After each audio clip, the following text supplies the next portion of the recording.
Hi guys, first of all I would like to say thanks to everyone who left a comment and liked my previous video 5 things I love about living in Ireland. But because no country is a perfect country, let's talk about the negatives. Number one is the problematic public transport. As I live in Dublin, I'll talk only about the situation here, as I don't have experience about other places. The interesting fact is that a lot of people in this country work in shifts. So it could be very early morning shift. For example, you're starting 5 o'clock or 6 o'clock in the morning. And the first buses usually go from 6 o'clock in the morning. And then you can work very late night shift, finish for example 12 o'clock or 11:30, and the last bus usually is around 11:30 in the evening. So again, you don't have a transport. On top of that, buses are not going so often as for example what we are used to in my country, in Bulgaria or in Croatia, and sometimes you don't have a good connection with the same bus. It could be that you have to catch more than one bus, and then it prolongs your journey. There is option to take a taxi, but the taxi is extremely expensive. You have Lewis as well, which is more reliable during the day because they have very often, like I think every 5 to 10 minutes. So if you have the option to go by Lewis, it's pretty good. But again, Lewis is not covering all parts of Dublin. Unfortunately, if you live far away from the Lewis, you have to catch a bus. For us foreigners, for example from Bulgaria and Croatia, we are used to have transport all the time. All parts of the city. Not only that, but you would have buses and trams throughout the whole night. They would go less often, of course, but you would still be able to count that you have a transport. Anyways, what people do here usually is that they find a job close to their place, or they find a place close to their job. The best solution would be to be close by walk. Other solution to be not so far by bike. Even though here it rains pretty often, so it's not the best solution to go by bike, but again it's an option, and I see a lot of people going by bike, so obviously it's not so bad. Number two is extremely high insurance when you're insuring your car for the first time. For example, if you still have your foreign driving license, it could be over 2,500 euros.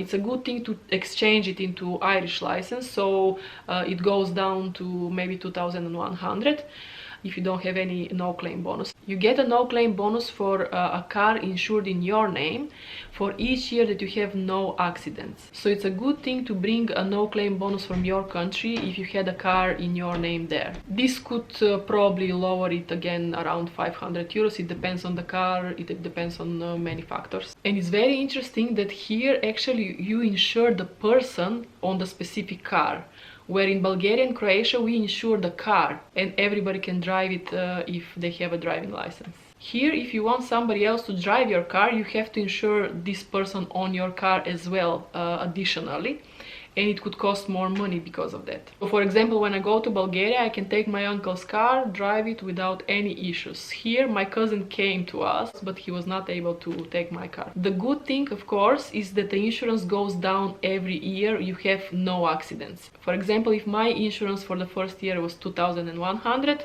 the second year was like 1,500, then 1,000, then 800, and at the moment, after 5 or 6 years, we are paying 470. There is a minimum that you cannot pay under. I think 400 or 450, or it depends on the car, I'm not sure. And another thing that is great is that the cars here are extremely cheap. For example, you can buy a car, of course smaller one, 2005 for 1,000, 1,500 euros. I think the prices are so low for the right wheel drive because the market is not so big as, for example, the left wheel. Number three, the weather is very unpredictable. Even the forecast can't tell you much. As I'm used to 4 seasons in Bulgaria and Croatia, which I think is like the perfect weather combination, here I would say there is only 2 seasons in my opinion. The winter is more like our autumn there, and then the summer is more like our spring. It doesn't go over 27 degrees, for example, and it doesn't go below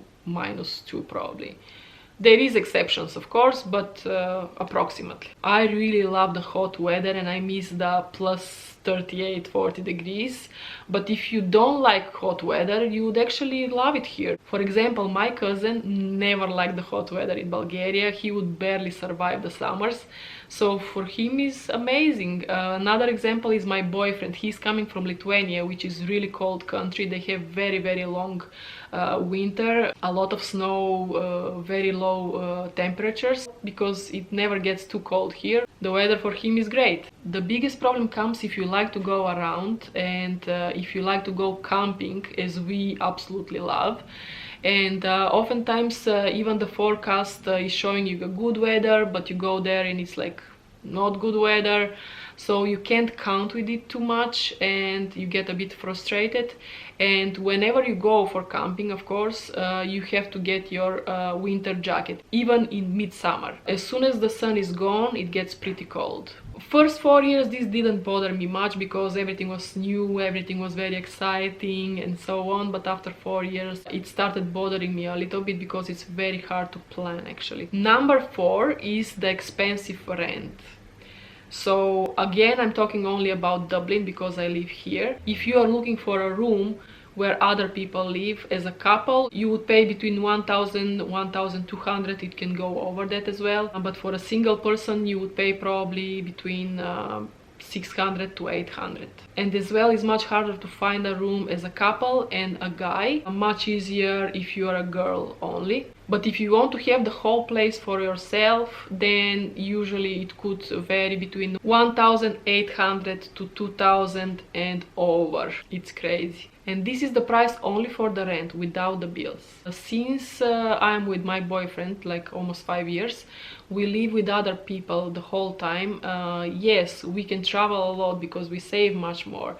But believe me, it's pretty hard. Even if you really like the people you live with, there is always something. Noises, who is cooking when, cleaning, and so on and so on. Because you're choosing these people or they're choosing you from one conversation, so you can never know how it's going to work between you in the end. Since 1 year and a half, thankfully, now we live with family, my cousin and my brother, so it's much better, but still it could be nice as a couple to live alone. So we are planning probably after December this year to find a place for ourselves. It is also very hard to find a place. I remember once for one apartment there was 30 people on the viewing. And another problematic thing is that usually all places are looking for a previous landlord reference, job reference, pay slips and statements. And if you just came here, you can't have previous landlord reference because you just arrived. Another thing is you're just looking for a job, so you don't have a reference from a job. Of course, if you rented a place in your country, you can get a reference from there. There is no problem, they accept it. But maybe you lived with your parents and you don't have any references, so it will be harder for you again. Number 5, there is no outside cafes and bars. I mean, there is some in the city center and some other areas like where you have like 2, 3, 4 tables, but I'm talking about places, for example in Bulgaria and Croatia, you have 30, 40 tables outside. I personally really miss this part, but of course there is a reason for that, because you don't have a long summer here, so it's not worth it to have 30 tables outside where it's raining very often, and then you know, people won't be sitting there. And many of these places, what I noticed is that are practically on the street, and they just put few tables outside and you're practically sitting and drinking coffee or even eating breakfast or lunch, and buses and cars are driving past you. I just don't know how people do it, you know, like we in Bulgaria and Croatia don't have like close to the street bars and cafes like that. So that's my list. I hope you enjoyed this video, and I think at some point soon I will make another video with additional things I like about Ireland, because there is more. Comment below, like if you like it, subscribe. See you soon, bye!